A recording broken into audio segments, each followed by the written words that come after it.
So the last part of key area 2, looking at DNA replication, is looking at this process called polymerase chain reaction, often shortened to PCR. Now, PCR is used to amplify a piece of DNA in vitro. This term here, in vitro, basically means, in this context, that it's done in a lab. So scientists can do the process of DNA replication in a lab using this process PCR. So they could have a piece of DNA and they want to make more of that same piece of DNA, so they would use this process PCR. As it says here, primers are complementary to specific target sequences at the two ends of the region to be amplified. So you can make just a specific part of the DNA molecule. So using primers, and they're used for the same purpose to basically start off the new strand. So three main steps in PCR, and it's really important that you get familiar with these, particularly the temperatures used and the reasons for them being used. So the first one is that heat. You heat the DNA between 92 to 98 degrees Celsius, and the reason you use this high temperature is to break the hydrogen bonds between the base pairs and separate the two strands. We think back to DNA replication.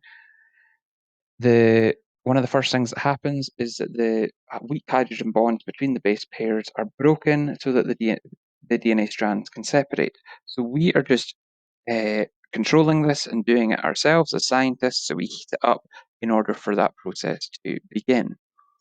The second stage would be to then cool the molecule between 50 to 65 degrees Celsius, and this allows each primer to bind to its target sequence. So the primers can't bind up at this temperature, so they have to be cooled in order so that the primers can then bind to the target sequence. The third stage, you then heat it up again to around about 70 to 80 degrees Celsius, and this heat-tolerant DNA polymerase adds nucleotides to the primers at the free end of the original DNA strand.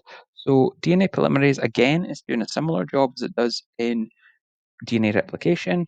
The only difference is we're using heat-tolerant DNA polymerase so that we can work at these different temperatures, these high temperatures.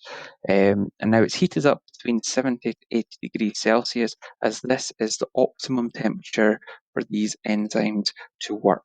Okay, so this is when they're going to be most active. So our three steps in PCR, our temperatures that we need to be aware of, and why we use those temperatures. Everything you need to know is on this slide, so please have a look over it, try and get familiar with it. Now, the last part is, well, why do we do this process called PCR? How could it be useful? So the practical applications of PCR, you could be asked about this. So it's good to here's three examples. We can amplify DNA. It can be used to help solve crimes, settle paternity suits, and diagnose genetic disorders.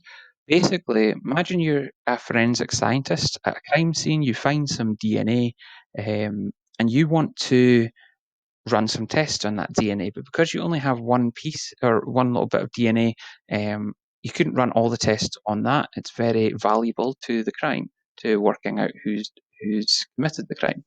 So what you could do is use PCR on that piece of DNA. You could amplify it and basically make more copies of that DNA.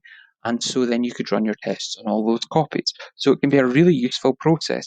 And similarly, in with both of these as well, being able to amplify DNA, make more copies of it, you can run more tests.